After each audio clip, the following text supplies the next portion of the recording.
నమస్తే. Welcome to VSV Telugu audio library. కథ శీర్షిక తరాలు అంతరాలు. రచన పిఎస్ నారాయణ గారు. ఇక కథలోకి వెళితే 1939 రామనాథం గారు ఇల్లు అదిరిపోయేలా పెద్దగా రంకెలేస్తున్నారు. ఎదురుగ్గా శారదాంబ భుజం నిండా పట్టుచీర కప్పుకుని తలుపు అవతల తల వంచుకు కూర్చున్నది. పెంకుటింటి దూలాలకు వేలాడుతున్న కిరసనాల దీపాలు ఎర్రగా రామనాథం గారి కళ్ళలా మండిపోతున్నాయి. పండిన జామ పండులా ఉన్న ఆయన ఉయ్యాల బల్ల మీద బిగుసుకు కూర్చున్నాడు. పక్కన 10 ఏళ్ల చిన్న కొడుకు నిల్చుని తాటాకు విసనకర్రతో విసురుతున్నాడు. ఈ భ్రష్టు ముండా ఇలాంటి తప్పుడు పనేదో చేస్తుందని నాకు తెలిసే. పింజారి వెధవలు, పింజారి వేషాలు, మీ వంశమే అంతా. మధ్యలో నేనేం చేశాను షా? ఆమె భయంగానే దీర్ఘం తీసింది. సామాన్యంగా ఆమె భర్త ముందు నోరు విప్పదు. గుండెల్లో బాధో ఆవేశమో ఆనందమో పొగలు సెగలైనప్పుడు క్షణం తెరుస్తుంది. నిప్పేసి తగలెడతా, నిన్ను నీ కూతుర్ని, సీమదొరల దగ్గర పనిచేసిన వాడి కొడుక్కి నా కూతుర్ని ఇవ్వటమా? ఆ జాతి భ్రష్టుడు అక్కడ తప్పుడు పనులు చేయలేదనే నమ్మకమేమిటి?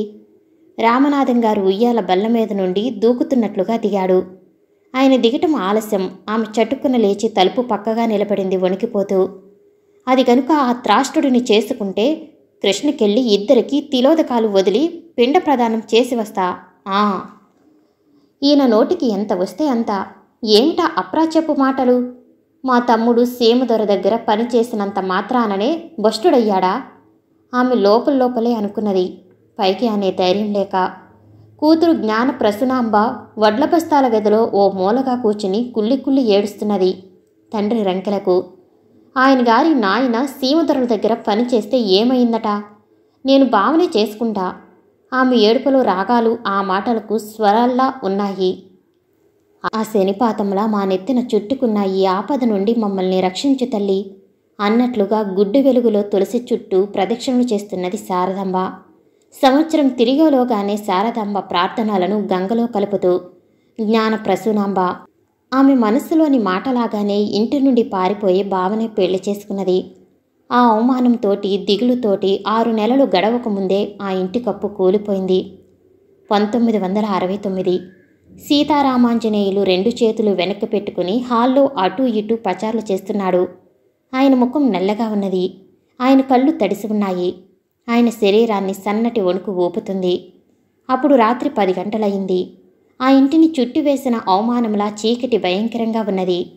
నలుగురిలో మనమెలా తలెత్తుకు తిరుగుతామే అన్నాడు జేరపోయిన గొంతుకతో భార్య జ్ఞాన ప్రసూనాంబ కళ్ళల్లోకి చూడలేక చూస్తూ. ఆమె ఓ పక్కగా కుర్చీలో కూర్చుని ఉన్నది. ఏం చేయాలో తోచనట్లుగా భర్త ముఖంలోకే చూస్తున్నది గుడ్ల నీరు కుక్కుకుంటూ.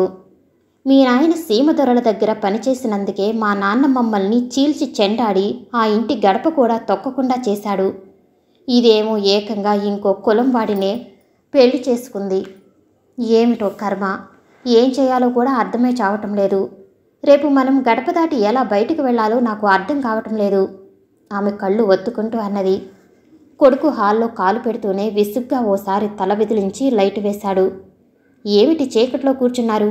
ఒక్కపోసి చస్తుంటే ఫ్యాన్ కూడా వేసుకోలేదు. ఇంకా ఆలోచించి బుర్రలు పాడు చేసుకున్నదేమున్నది? కాగితం రాసిపెట్టి వెళ్ళింది కదా, చదువుకుని సంతోషించమని అన్నాడు అరుస్తున్నట్లుగా. మాకేం చేయాలో అర్థం కావటం లేదురా నాయనా. మా అమ్మ ఎలాంటిది, ఊళ్ళో ఎంత గౌరవం, దేవతను చూసినట్లు చూచేవాళ్ళు జనమంతా. అలాంటి ఆమె పేరే పెట్టాను దీనికి శారద అని. భ్రష్టుముండా, మన ముఖాల మీద ఇంత బురద జల్లి మన పరువు గంగలో కలిపి లేచిపోయింది కదరా. ఆమెకి ఏడుపు ఆగటం లేదు.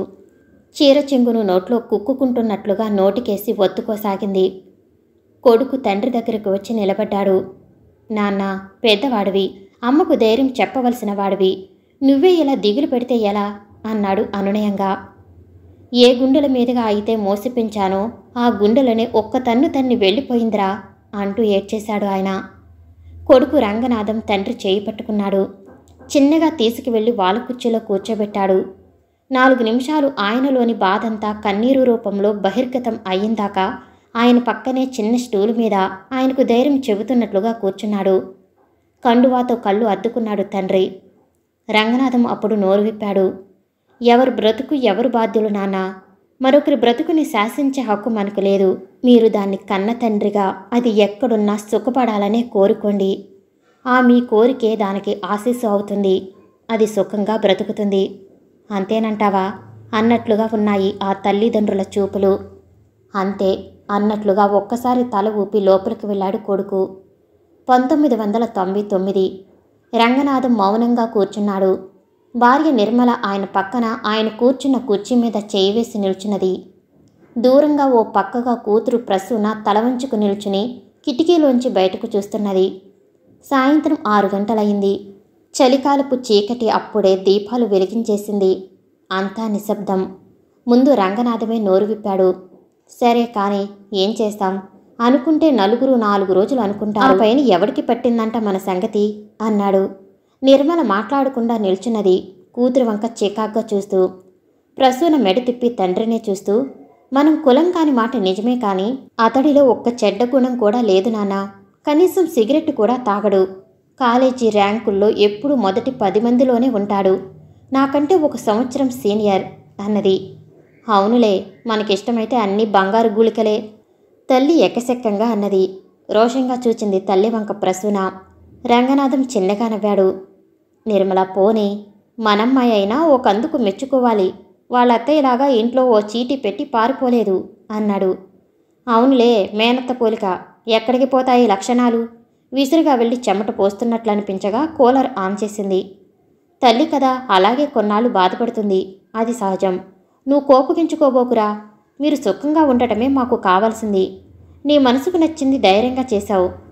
మేం బాధపడ్డా సంతోషపడ్డా నీ అందమైన భవిష్యత్తు కోసమే కదా అనునయంగా అన్నాడు తండ్రి.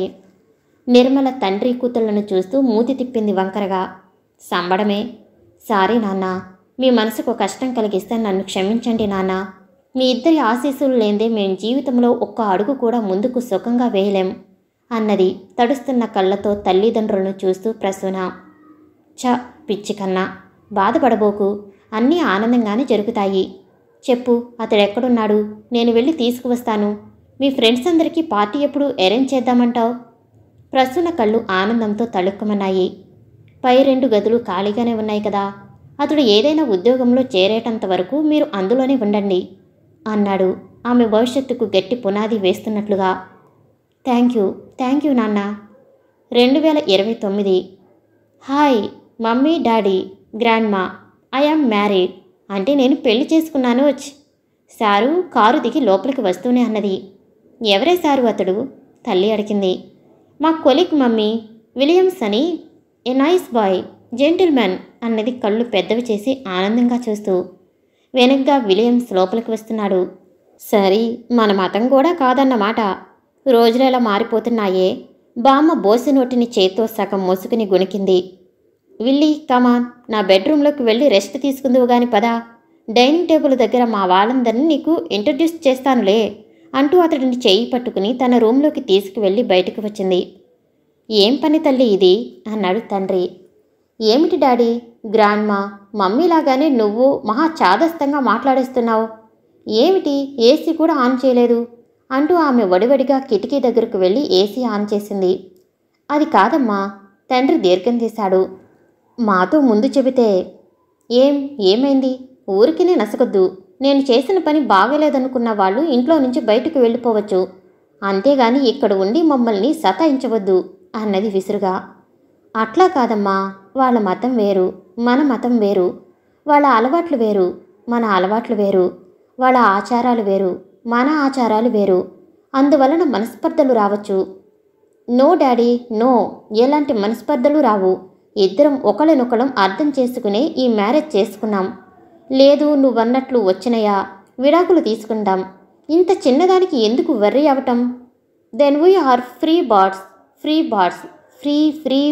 బర్డ్స్ ఇంగ్లీష్ పాటలా పాడుతూ డ్యాన్స్ చేయసాగింది సారు. తల్లి అక్కడి నుంచి లేచి వెళ్ళబోయింది. సారు, అవును మమ్మీ, వంట అయిందా? విల్లీ, నేను పొద్దున్నుంచి ఏమీ తినలేదు. వంట అయితే లంచ్ అరేంజ్ చేయి. లేదంటావా హాట్గా ఏదైనా టిఫిన్ చేసి పెట్టేసేయ్ అన్నది. తల్లి వంట ఇంట్లోకి వెళ్ళింది. సారు తండ్రి ఎదురుగా వచ్చి ఆయన కూర్చున్న సోఫా చేతుల మీద తన చేతులు వేసి ముందుకు వంగి, డాడీ, నెక్స్ట్ వీక్ హనీమూన్కు సింగపూర్ వెళ్దామని ప్లాన్ చేస్తున్నాం. 50,000 రెడీ చేసి అట్టిపెట్టు, ఓకే అంటూనే తన రూమ్లోకి వెళ్ళిపోయింది. సమాప్తం. నేను వినిపించే ఆడియో కథలు నవల్స్ మీకు నచ్చినట్లయితే please share and like. Thank you for watching.